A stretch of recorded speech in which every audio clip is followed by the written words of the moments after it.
1936년 베를린 올림픽에서 일장기를 가슴에 달고 금메달을 목에 걸었던 마라토너 손기정 선수를 여러분은 잘 아실 것입니다. 그러나 시상식에서 3위를 했던 남승용 선수를 아는 사람은 아마 별로 없으실 텐데요. 사실 이 남승용 선수는 마라톤에 나서지 못할 위험에 있었습니다. 왜냐하면 일본에서 베를린 올림픽이 있기 전 일본 마라톤 대표를 뽑는 과정에서 그가 부당하게 제외되려고 했기 때문입니다. 일본 마라톤 대표는 총 3명인데 그 중에 2명이 조선인이 된다는 것이 자존심 상했기 때문입니다. 손기정 선수는 마라톤 대회에서 좀 잡겠습니다. 벌레 좀. 네. 아유, 큰일 났네. 어디 아직도 나달리세요? 네. 여러분 온라인으로 참여하신 분들, 네. 나갔나요? 네. 네. 자, 네. 지금 제가 한 20여 평생 사역하면서 말씀 전에 다 벌레를 잡아보기는 또 사람을 살리는 사역을 하는 또 교역자가 벌레를 죽이는 어떤 이런 아이러니한 상황에 놓이게 되었습니다. 네, 일본 마라톤은 총 3명인데 그 중에 2명이 조선이라는 게 자존심 상했죠. 그러니까 손기정 선수는 사실 이때부터 굉장히 유명했거든요. 영거푸 세계 신기록을 세운 터라서 그를 뺄 수는 없었죠. 그래서 또 한 명의 조선인이었던 남승용 선수를 제외시키려고 한 것입니다. 그러나 남승용 선수는 또 일본 정식 대표 마라톤 선발전에서 1위를 했기 때문에 그를 빼는 것도 사실 부당했습니다. 하지만 일본 육상연맹 기술위원회는 남승용 선수를 빼기로 그렇게 결정을 내리고 결심합니다. 조선인의 항의에도 불구하고 모든 일본인들이 묵살하고 있을 때 어디선가 소리가 들려왔습니다. 남승용 선수는 선발전 우승으로 실력을 확인해 주었으며 그를 배제할 이유가 전혀 없습니다. 많은 일본 기술위원들이 누가 감히 그런 소리를 하며 뒤를 돌아본 순간 그 누구도 그 말에 토를 달 수 없었습니다. 왜냐하면 그는 바로 1928년 암스테르담 올림픽에서 일본 최초의 금메달리스트였던 일본 영웅 오다 미키오라는 선수였습니다. 수많은 일본인이 자국의 이익을 위해 부당한 결정에 힘을 모으고 있을 때 홀로 정당한 발언을 한다는 것이 아마 쉽지는 않았을 겁니다. 왜냐하면 정당한 목소리를 낸다는 의미가 뭡니까? 그것은 조국 일본이 아닌 조선의 편을 들게 되는 선택일 수밖에 없었고 훗날 수많은 일본인들로부터 지탄을 받을 수도 있는 발언이었기 때문입니다. 그러나 역사가 흘러 그의 한마디는 자료에 남았고 일본과 우리나라를 통틀어 어느 나라를 초월해서도 용기 있고 정의로운 발언으로 기억되어 있습니다. 저는 그리스도인들에게 이런 날이 있을 것이라고 생각합니다. 악이 판치는 세상에서 악을 악으로 갚지 않고 의를 위해 고난을 받는 삶이 언젠가 온전한 평가를 받을 수 있는 날은 반드시 올 것입니다. 그러기 위해서 우리는 현실의 고난을 이기는 신앙을 가져야겠죠. 그런데 쉽지는 않습니다. 그래서 오늘은 현실의 고난을 이기는 2가지 신앙을 좀 나눠보려고 합니다. 그것이 무엇일까요? 우리가 현실의 고난을 이기는 신앙, 첫 번째는 예수님의 고난이 현실을 견디는 동기부여가 되는 신앙입니다. 그런데 우리가 뭔가를 버티거나 견딘 때 여러 동기가 있을 겁니다. 이것 때문에 견딘다, 이것 때문에 버틴다. 그런데 첫 번째 우리가 고난을 이기는 신앙은 예수님의 고난 그 자체가 현실을 견디는 동기부여가 되는 신앙을 말하는 겁니다. 우리는 앞서 십자가에서 패배자처럼 루저같이 피 흘려 돌아가신 예수님의 최종 결말을 보았습니다. 베드로전서 3장 22절을 보면 그는 하늘에 오르사 하나님 우편에 계시니 천사들과 권세들과 능력들이 그에게 복종하느니라. 우리는 이 둘의 이미지가 너무도 상반되어서 도대체 상상하기가 힘듭니다. 루저처럼 패배자처럼 피 흘려 아무 저항도 하지 못하고 죽어버렸던 한 분. 그러나 또한 3일 만에 부활해서 모든 하늘의 하나님 우편에 앉아 계셔서 모든 존재들로부터 복종을 받으시는 그 예수님의 이미지, 이 둘의 상반된 이미지를 우리는 상상하기가 아주 힘듭니다. 그러나 이 반전은 역사에서 일어났습니다. 예수님을 따르는 모든 사람들은 주님의 변화 속에서 우리의 미래를 보는 겁니다. 반드시 소망이 꿈틀거리고 있기 때문에 현재 신앙이 무쓸모처럼 느껴지겠지만 그것이 신의 한 수가 될 것이라고 우리 주님은 베드로전서를 통해서 재차 말씀하고 있습니다. 그런 맥락에서 4장 1절은 시작합니다. 우리 4장 1절 읽어보실까요? 시작. 그리스도께서 이미 육체의 고난을 받으셨으니 너희도 같은 마음으로 갑옷을 삼으라. 이는 육체의 고난을 받은 자는 죄를 그쳤음이니. 아멘. 여기 잘 보시면 우리에게 예수님과 같은 마음으로 갑옷을 삼으라고 말합니다. 갑옷이니까 뭐예요? 뭔가를 막아준다는 거겠죠. 그러면 뭘 막아줄까요? 1절 뒤에 보니까 육체의 고난을 받은 자는 죄를 그쳤다라고 말한 걸 보니 정확한 뜻은 잘 모르더라도 뭘 막아주는 것 같아요? 죄를 막아주는 갑옷인 것 같죠. 말이 됩니까? 여러분, 별짓을 다 해도 우리가 늘 현실의 고난에 허덕이고 있는데 어떻게 죄를 막아주는 갑옷이 있다는 게 말이 되겠어요? 그런데 그 갑옷이 오늘 뭐라고 말하고 있냐면 예수님과 같은 마음이 우리에게 갑옷이 된다고요.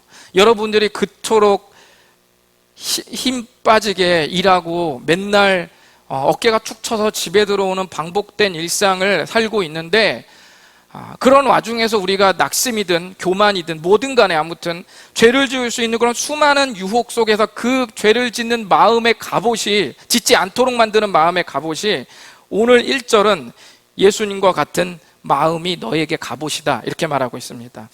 예수님 속에 수만 가지 마음이 있으실 텐데 도대체 무슨 마음이 죄를 막아주는 갑옷이 됩니까?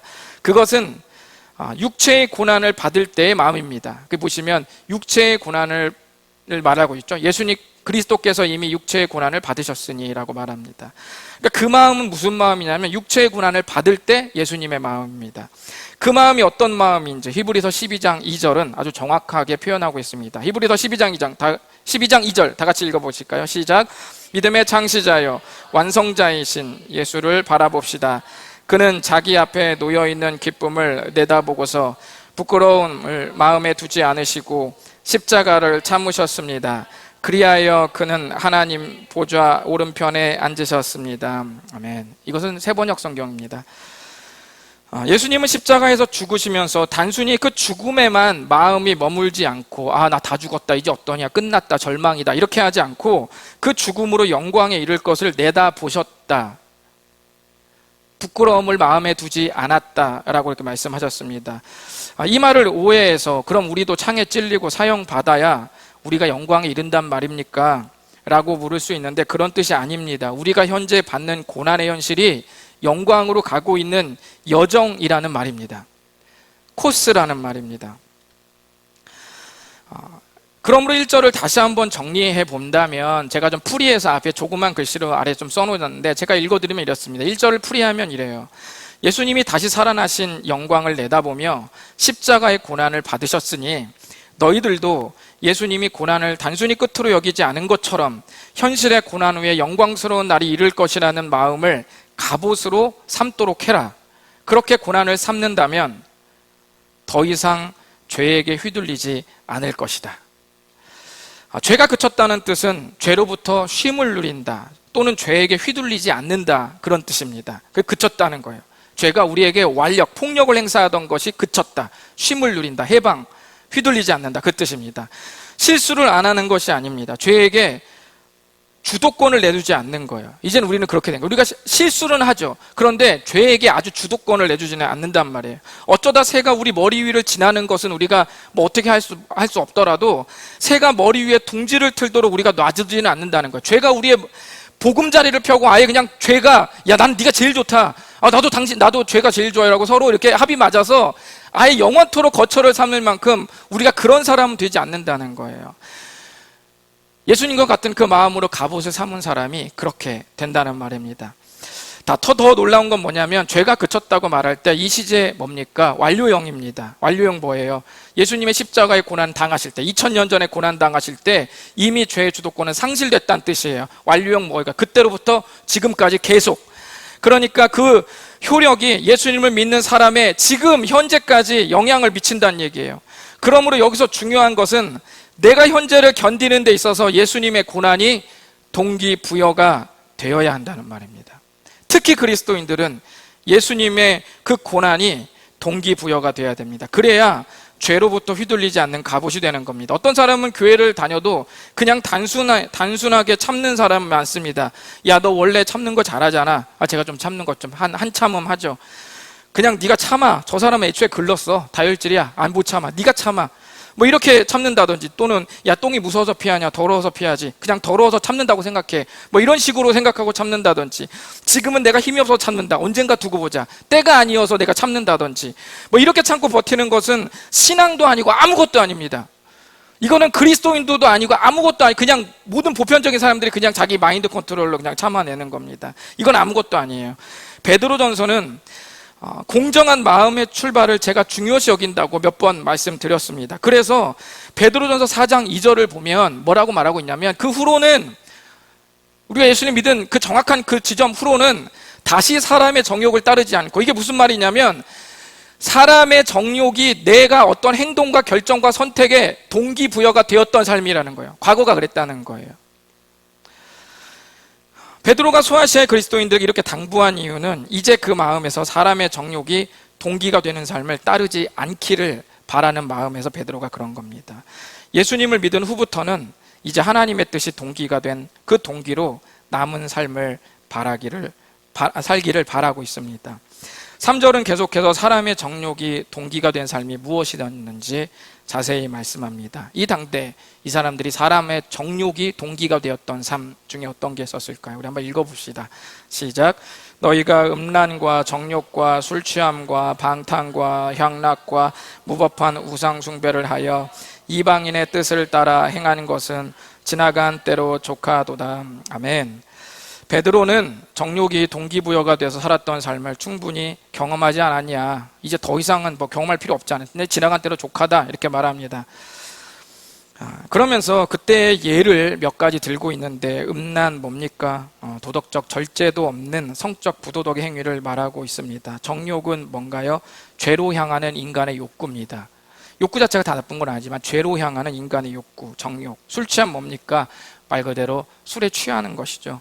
방탕 뭡니까? 난잡한 부도덕에 빠진 연애와 파티들. 향락, 음주, 연애와 술잔치. 그런데 보통 이 술 취함은 이 방탕과 향락과 함께 묶어서 몸이 원하는 대로 사는 삶의 방식을 대표로 말하고 있습니다. 무법한 우상 숭배는 뭐예요? 무법 써있죠? 법의 테두리를 벗어나는 부도덕한 행위를 조장하는 우상 숭배. 이 당시 우상 숭배는 상당히 비윤리적이었습니다. 그리고 유린적이에요. 특히 여성 인권 아주 유린하는 그런 의식에 우상 숭배 의식이 많았습니다. 그런데 그것이 그 정도 수준을 넘어서서 이제는 법 테두리를 완전히 벗어날 정도의 행위를 조장하는 그런 우상 숭배를 말하고 있는 겁니다. 이것이 이 당시 사람의 정욕이 동기부여가 되었던 삶이에요. 혹시 이런 항목들을 보면서 오늘날과는 크게 관계 없네, 이렇게 생각을 하십니까? 그러나 꼭 그렇지는 않습니다. 우리나라는 역대 어느 시대보다 성범죄가 가장 많습니다. 60세 이상 여성 성범죄 피해자가 44% 증가했고요. 군 디지털 성범죄 2년 전보다 2배 증가. 장애인 대상 성범죄 2017년 기준으로 9년 동안 몇 배? 1배, 2배, 3배도 아니고 4.6배입니다. 그리고 전 세계 5%의 성범죄자는 여성입니다. 60세 이상, 바로 이런 일들이 지금 우리 현실에서 지금 일어나고 있는 겁니다. 10년 전, 20년 전게 아니라 불과 올해나 작년, 재작년, 거의 이 정도의 데이터들입니다. 또 어느 시대보다도 무분별한 음주 가무가 넘쳐났습니다. 2018년 12월 17일 통계청 보건복지부에 따르면 작년 한 해, 그러니까 2018년에 말한 거니까 작년이면 2017년인 거죠. 작년 한 해 우리나라에서 알코올 질환으로 숨진 사람은 4,809명이었습니다. 하루 13명이 넘는 사람, 13.175 어쩌고 저쩌고 퍼센테이지입니다. 이 많은 사람들이 하루에 13명이 여러분 술 때문에 죽는답니다. 충격적이지 않아요? 코로나가 없었다면 2020년의 통계는 아마 지금 저 통계보다 더 했을 겁니다. 매일신문 4월 23일자 기사에 보면 북적이는 점집과 로또방, 청년들은 무엇을 찾고 있는가라는 기사에 보면 현대시대는 미신이 사라졌을 것이라고 생각하겠지만 제가 말씀드린 바로 그 신문 기사에 보면 코로나로 인해서 더 불투명해진 미래로 인해 점집과 로또를 구매하는 청년들이 급증했다고 기사를 다뤘습니다. 국가통계포털에 의하면 월 평균 복권 지출이 지난해에 비해서 무려 7.2%가 증가했습니다. 월 평균입니다. 이 취재에 응한 25살 어떤 청년은 점집에 갔는데 이 시기를 잘 버티면 무조건 잘 된다는 그 점쟁이의 그 말에 너무 감동받아서 눈물을 펑펑 쏟았다고 그렇게 인터뷰를 했습니다. 6년 차의 어느 무속인은 최근에 점집을 보러 오는 연령대가 엄청 낮아지고 있다라고 말했습니다. 이 모든 시대의 특징을 아우르는 한마디는 나 중심의 대세, 나 중심의 삶이 대세가 된 바로 그 시대라고 볼 수가 있습니다. 우상숭배가 뭡니까? 해와 달, 조각상, 바위, 나무 섬기는 거요? 이런 거 우상숭배라고 생각하세요? 아닙니다. 그리스도인으로서 예수님보다 더 큰 영향력을 행사하는 그 순간, 그 무엇, 그 어떤 사람이 있다면 그것이 우리에게 우상숭배일 수 있습니다. 여기서부터 서서히 삶의 질서는 어그러지고 무너질 수 있는 것입니다. 이 모든 삶들이 나의 정욕이 동기부여가 된 삶들의 이런저런 모습들입니다. 이런 삶은 아무리 화려했어도 반드시 자신들이 거부했던 하나님 앞에서 어느 날 사실대로 모든 것을 정확하게 아뢰어야 할 때가 올 것입니다. 그때가 되면 내가 그때는 이런 명분으로 했었다, 이런 의미로 했었다, 이런 현수막을 걸고 그런 일을 했었다, 다 필요 없습니다. 정욕으로 동기부여를 삼았던 그 모든 삶들은 전부 하나님의 CCTV에 정확히 찍혀서 만천하에 아주 정확하게 공개될 것입니다. 우리가 어느 날 그런 삶들과 결별을 고할 때 옛 삶의 동료들, 그런 것들을 함께 편하게 그냥 친구라는 이름하로, 가까운 지인의 관계라는 이름하에 그냥 대수롭지 않게 저질렀던 그런 수많은 옛삶의 동료들이 우리를 낯설어하며 이상히 여긴다는 것은 낯설어한다는 뜻입니다. 옛날엔 친했는데, 옛날엔 그런 일 같이 하면서 한통속이었는데 결별을 고하고 우리가 그리스도께로 돌아선 후에 그들이 오히려 우리를 낯설어하면서 이제는 그 다음 단계 비방한다는 것입니다. 왜냐하면 동참하지 않는 것은 무언의 정죄를 암시하기 때문입니다. 그러나 베드로전서의 말씀은 우리에게 말합니다. 이 모든 것으로부터 우리를 지키는 갑옷은 예수님이 십자가의 고난을 당할 때의 마음, 즉 고난 뒤에 반드시 영광의 날이 온다는 마음이라고 말씀합니다. 그리고 예수님 자신이 역사 속에서 실제로 영광으로 결론을 맺으셨던 그 부활의 몸으로 지금까지 우리와 함께 계십니다. 이 마음, 갑옷이 된다고 했던 이 마음은 죄 앞에서 실수는 할지언정 죄가 습관이 되지 않게 만듭니다. 실수는 예상치 못하게 불규칙적으로 일어나는 것이고 습관은 예측된 삶에서 규칙적으로 행동하는 겁니다. 이것이 첫 번째 현실의 고난을 이기는 신앙입니다. 두 번째 현실의 고난을 이기는 신앙은 우리 한번 요건 읽어보시죠. 두 번째 시작. 적극적으로 표현하는 신앙. 현실의 고난을 이기는 두 번째 신앙은 적극적으로 표현하는 신앙입니다. 지금부터는 예수님의 동기부여가 되어서 적극적으로 무엇을 해야 한다면 그렇다면 우리는 뭘 어떻게 무엇을 해야 되는지 그것에 대해서 오늘 7절부터는 말씀하고 있습니다. 우리 7절과 8절 뭐를 해야 되는지 한번 읽어보시겠습니다. 시작. 만물의 마지막이 가까웠으니 그러므로 너희는 정신을 차리고 근신하여 기도하라. 무엇보다 뜨겁게 서로 사랑할지니 사랑은 허다한 죄를 덮느니라. 아멘. 7절은 만물의 마지막이 가까웠다라고 말하죠. 뭐예요? 종말을 말하는 거죠. 근데 어설픈 종말을 강조해서 우리에게 돈 뺏고 땅 뺏고 가족 뺏은 놈들 많이 있었잖아요. 그런 종말 말하는 거 아닙니다. 날과 시에 여기서 날과 시에 초점이 있지 않아요. 종말의 특징은 뭘까요? 종말의 특징, 끝이 보이기 시작하는 거죠. 우리가 어떤 산을 오를 때, 정상에 오를 때 힘들고 다리 쑤시고 무릎 아프고 그럴 때 어때요? 위쳐다 보면 정상이 서서히 보여요. 그럼 뭐라고 말합니까? 야, 다 왔어. 이제 거의 다 왔어. 봐, 보이지? 그렇게 가는 거예요. 종말의 특징이 뭐냐면 끝이 보이기 시작하는 거죠. 아무리 지쳐도 끝이 보이면 젖먹던 힘까지 낼 수 있겠죠. 우리에게 종말은 뭐냐면 예수님께서 오신 뒤부터 이미 종말의 시작이라고 볼 수 있습니다. 그 이유는 예수님이 종말에 일어나는 두 가지의 주체가 되시기 때문이에요. 종말에 오면 다른 건 몰라도 두 가지는 반드시 일어납니다. 첫 번째는 뭐가 일어날까요? 우리의 행위에 대한 정확한 심판. 근데 단순히 행위의 영역이 아닙니다. 마음의 영역, 의도, 그리고 중요한 건 그 모든 것들을 저지르게 된 죄의 뿌리까지 전부 하나님 앞에 심판이 일어나고, 두 번째는 완전한 회복입니다.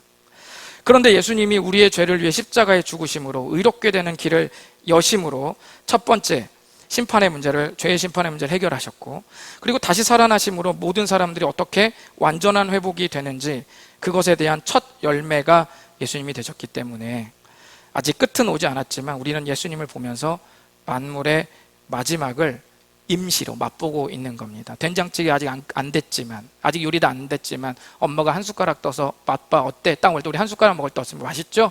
식사는 나중에 할 거죠. 그러나 맛을 봤죠. 예수님의 그 부활의 첫 열매가 우리로 하여금 이미 이루어질 완전한 회복, 종말의 끝에 일어날 그 엄청난 축복과 회복을 예수님이 친히 먼저 자기의 모습으로 맛보여 주셨습니다. 자, 이런 종말의 시대가 이제 가까웠다라고 말하면서 적극적인 신앙 두 가지를 표현합니다. 하나는 뭐죠? 기도하라. 정신을 차리고 근신하여 기도하라. 흐리멍텅하면 안 돼요. 정신 차리고 근신해서 기도하는 것. 또 하나 뭘 말하고 있죠? 무엇보다 뜨겁게 서로 사랑해라. 기도와 사랑, 이 두 가지 말하고 있습니다. 자, 기도는 하나님을 향한 적극적인 표현입니다. 그리고 사랑은 뭐예요? 사람에 대한 적극적인 표현이죠. 제가 이렇게 뭐 굳이 하나님, 사람 이렇게 적극적인 표현을 나눴지만 사실은 이 두 가지 적극적인 표현은 상호 영향을 주고 나중에 또 합쳐지게도 됩니다. 기도, 또 마음이 뜨거워지면 또 사랑하기도 하고, 또 사랑을 많이 하고 또 기도하기, 서로 이렇게 상호 교환되지만 우리가 좀 알기 쉽도록 표현하는 의미에서 기도는 하나님을 향한 적극적 표현, 사랑은 사람에 대한 적극적인 표현, 이렇게 나누어 볼 수 있겠죠. 정신을 차리고 근신하여 기도하라는 말은 우리가 여행 가려고 할 때 어때요? 휴가 날짜 맞추고 스케줄 알람 일정 표시하고 임박하면 어디야? 쇼핑 가죠? 반팔도 한두 벌 사놓죠. 그러면서 진짜 갈 준비 다 하지 않아요? 그렇죠? 그런 것처럼 마음 먹고 진짜 기도할 준비를 하고 기도하라는 의미입니다. 정신을 차리고 근신하여라는 말이 그런 말이에요. 진짜 너가 할 걸로 마음 먹고 작정하고 실질적 준비를 하고 기도하라는 그런 말입니다. 요즘 몇 달 동안 거의 매일 사모님과 김연숙 성도님이 저녁에 와서 1시간 반씩 교회를 위해서 그리고 개인의 문제를 위해서 뜨겁게 기도하십니다. 2명이 기도하는데 한 20명 소리가 나와요. 주님이 성대의 축복을 주시고 있습니다. 서로 시간 맞추고 이렇게 작정하시더라고요. 준비하시더라고요. 워밍업 하시고 기도하시더라고요. 제가 이 말씀을 드리는 것은 지금 그 기도에 나오라는 말이 아닙니다. 말세에 더 기울어진 세상에서 기도가 기울지 않는 삶을 살 수 있게 하는데 결정적 역할을 한다는 말입니다. 적극적으로 기도하라는 당부에 대해서 우리 최영삼 교수님은 자신의 책 십자가와 선한 양심에서 다음과 같이 말씀하셨습니다. 예수 믿고 복받기 위해서 기도하라는 것이 아니라 예수님 자신이 복이심으로 그분을 품고 그분으로 채워져서 그분을 따라 그분의 길을 가고 그분이 계신 곳에 이르도록 그분으로 충만해지기 위하여 간절히 기도하고 또 기도 중에 깨어 있으라는 뜻이다. 기도는 어지럽혀진 삶의 자리를 정돈시키고 수많은 동기가 삶을 침략했을 때, 처음엔 내가 예수님으로 시작하죠. 누구나 시작합니다. 아닌 사람은 없어요. 그러나 삶을 살다 보면 때가 끼죠.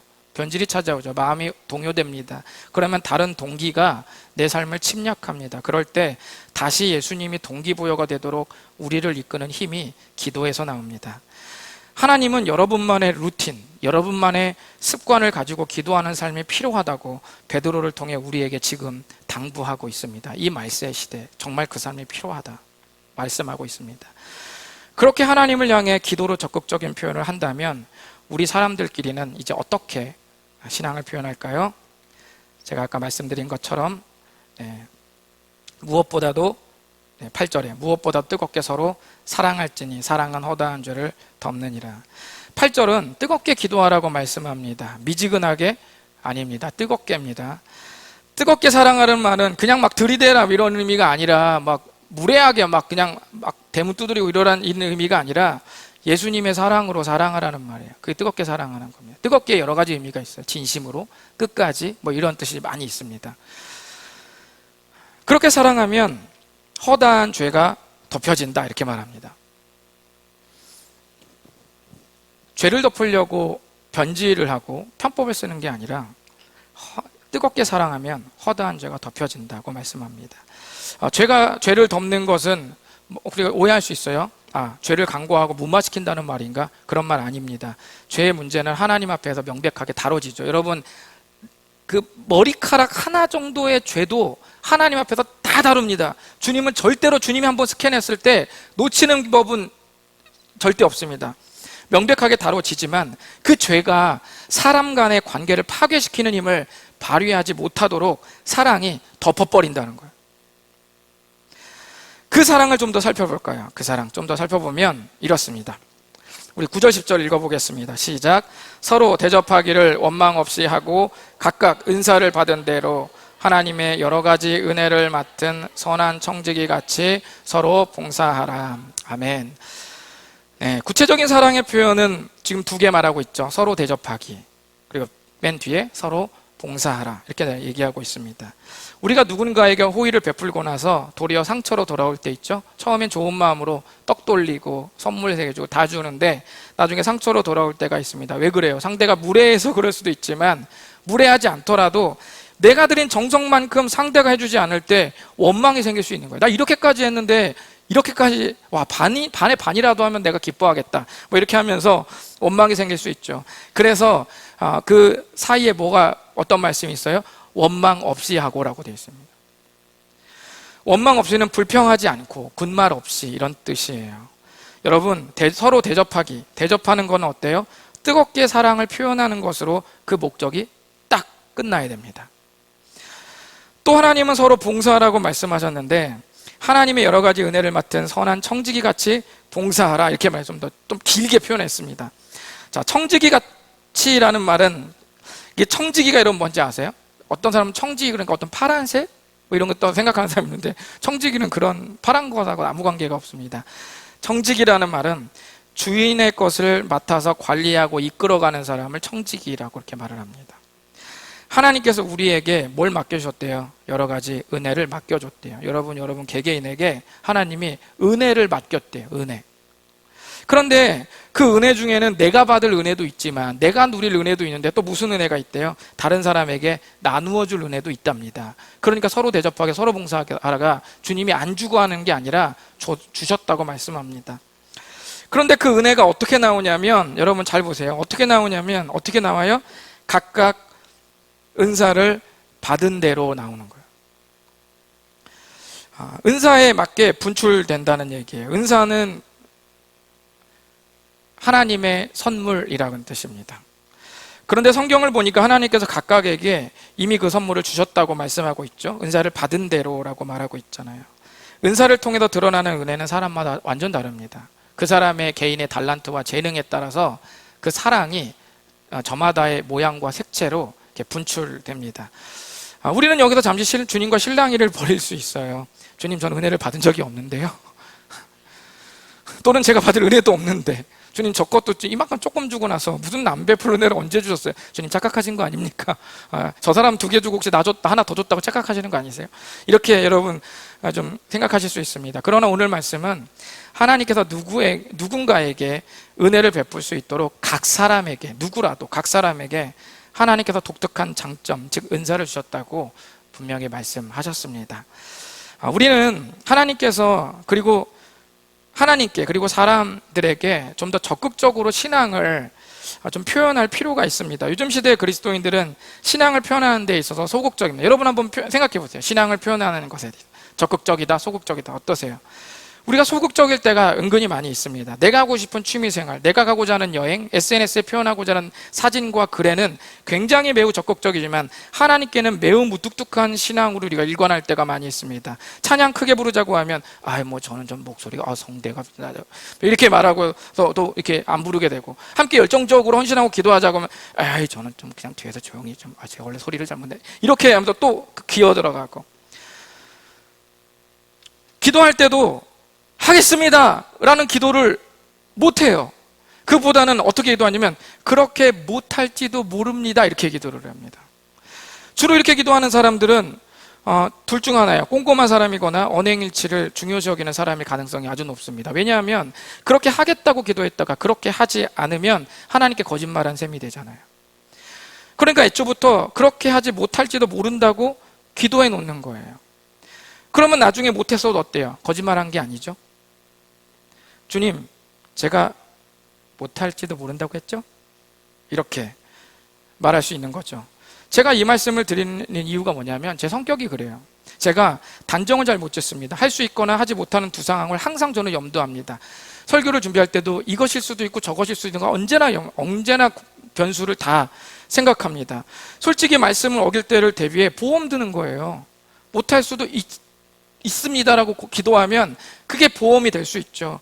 저는 그렇게 하는 것보다 여러분에게 이렇게 제안합니다. 그렇게 하겠습니다로 기도하고 정말 그렇게 시도한 다음에 못했을 때 차라리 회개 기도하는 것이 더 좋겠다고 여러분께 제안을 좀 드리고 싶습니다. 만약 애초에 적극적이고 더 공격적으로 할 마음이 없기에 못할 수도 있다고 보험처럼 기도한다면 그 중심은 차라리 하겠다고 당차게 시작했다가 실패해서 회개하는 것보다 더 좋지 않은 마음일 수도 있습니다.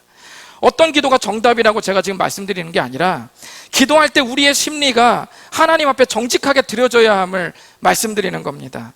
우리가 적극적으로 신앙을 표현하지 못하는 이유는 두 가지일 거예요. 첫째는 신앙의 실패를 염두하기 때문에 애초에 나서면 나중에 이중적인 신앙인이 될 수 있잖아요. 제가 이전에 교회에서 칼럼을 받으면 간증 칼럼이 잘 못 받아요. 왜 못 받는지 아세요? 어른들이 하는 말이 다 똑같습니다. 내가 이렇게 당찬 간증을 올렸다가 그 다음에 내가 교회 빠지거나 또는 미지근할 때 이중적이 되잖아요. 사람들이 다 욕할까 봐. 그래서 칼럼을 안 쓴다는 거예요. 그래서 애시당초 칼럼도 하나님께 받은 것마저도 아예 내가 이불로 덮어놓고 아예 내가 만천하에 공개하지 않겠다는 거예요. 저는 아무것도 하지 않겠다는 겁니다.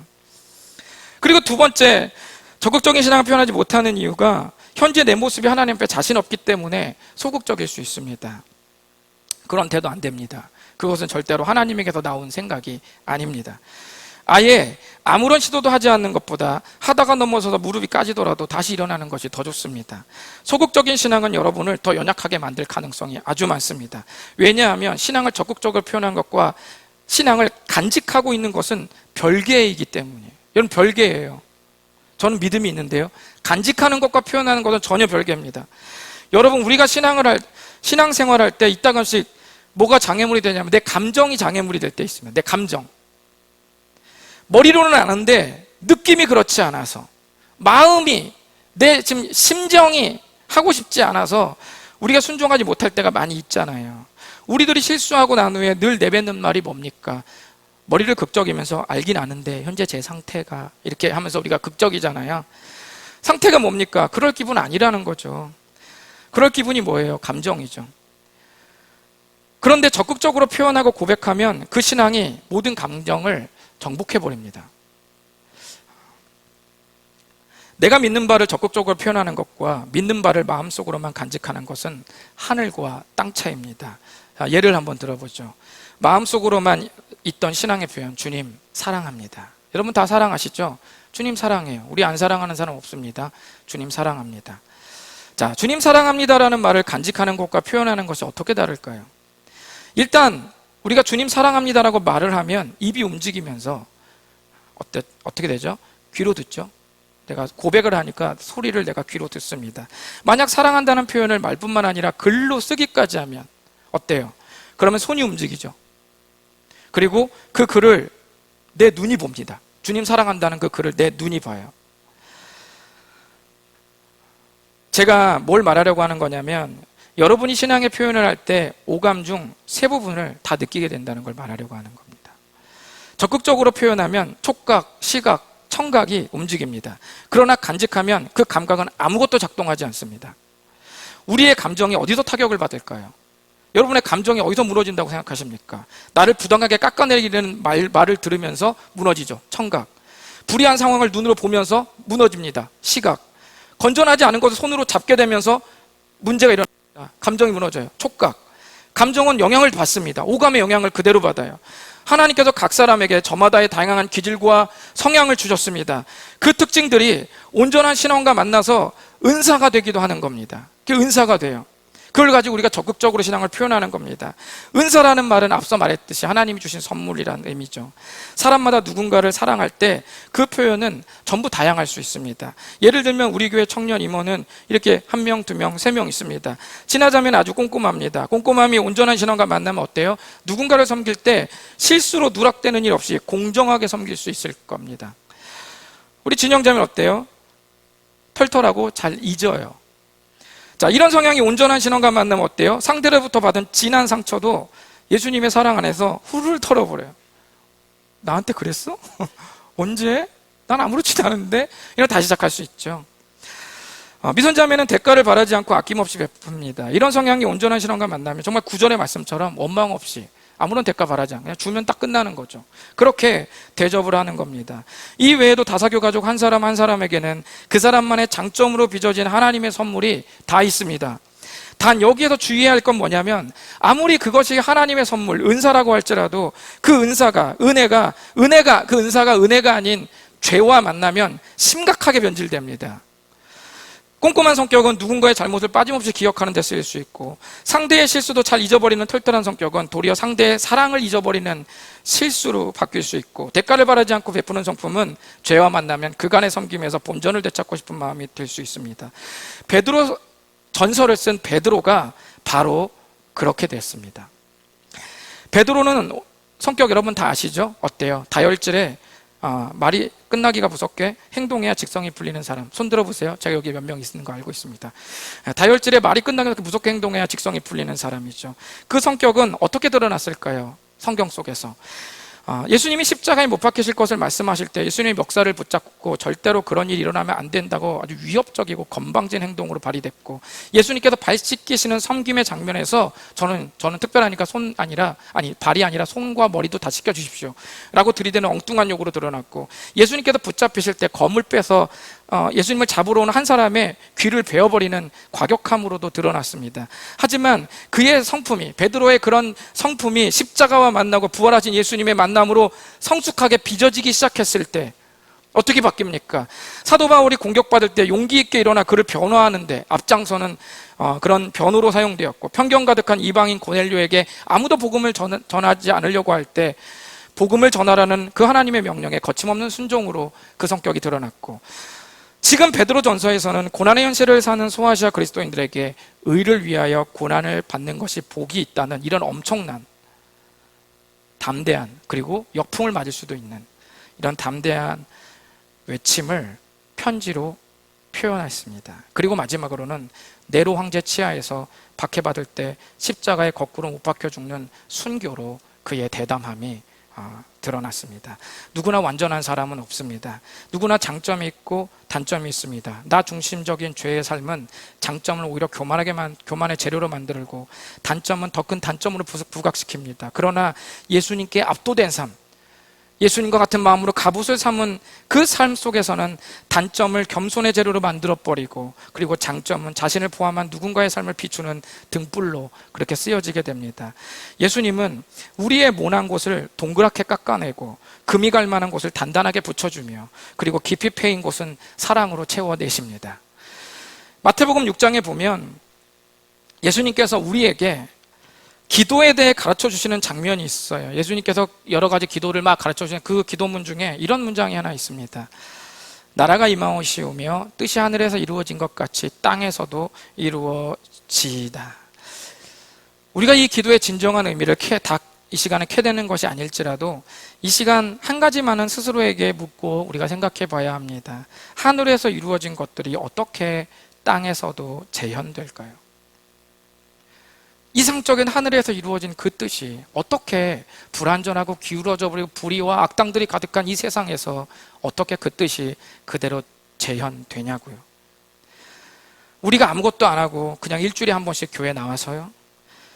아니 요즘은 코로나니까 일주일에 한 번씩 스마트폰을 열어서 가로 모드로 해놓고 예배 실황을 켜놓는 것으로요? 식사할 때 내 입으로 들어가는 음식을 놓고 기도하는 것으로요? 내가 무기력해도 하나님은 능력 많으시니까 저를 굳이 거치지 않으셔도 되죠. 직접 일하시는 것으로 주님이 그렇게 하실 것 같나요? 아마도 제가 말한 건 전부 다 아닐 겁니다. 주위를 둘러보세요. 그리고 교회 가족을 돌아보십시오. 여러분의 사랑이 얼마나 많이 필요했습니까? 최근에 우리의 가족 중에는 급성 맹장으로 수술을 한 사람이 있었습니다. 2차까지 백신을 맞고 열이 불덩이처럼 올라서 누워있던 사람들이 있었습니다. 힘겹게 둘째를 임신한 자매가 있었습니다. 한 형제의 아버님이 갑자기 쓰러져 뇌 검사를 받고 기도 부탁을 하는 사람들이 있었습니다. 그 외에도 직장으로, 갈등의 관계로, 기타 제가 여기서 말할 수 없지만 얼마나 아파했습니까? 우리가 이 땅을 밟고 사는 동안 서로를 향한 기도와 뜨거운 사랑은 너무나 필요합니다. 물러서지 마시고 적극적으로 신앙에 임하십시오. 하다가 실패하면 무릎 까지면 그냥 회개하고 다시 일어나면 되는 겁니다. 이럴 때는 나이키의 광고 카피가 우리에게 도움이 될지도 모르겠습니다. 우리 그냥 재지만 말고 그냥 해봅시다. 예수님의 고난에서 동기부여를 받고 하루하루 적극적으로 신앙을 표현하는 그 일상에서 제가 서두에 마지막에 질문했던 그 질문, 어떻게 그 이상적인 하늘의 뜻이 불완전하고 공의가 다 무너져버린 이 땅에 그대로 재현될 수 있을까요? 예수님의 고난에서 동기부여를 받고 하루하루 적극적으로 신앙을 표현하는 바로 그 일상, 거기서 하늘의 뜻이 이 땅에 재현된다고 우리 주님은 말씀합니다. 다 같이 베드로전서 4장 11절을 읽고 말씀을 마치겠습니다. 우리 다 같이 읽습니다. 시작. 만일 누가 말하려면 하나님의 말씀을 하는 것 같이 하고, 누가 봉사하려면 하나님이 공급하시는 힘으로 하는 것 같이 하라. 이는 범사에 예수 그리스도로 말미암아 하나님이 영광을 받으시게 하려 함이니 그에게 영광과 권능이 세세에 무궁하도록 있느니라. 아멘. 기도하겠습니다.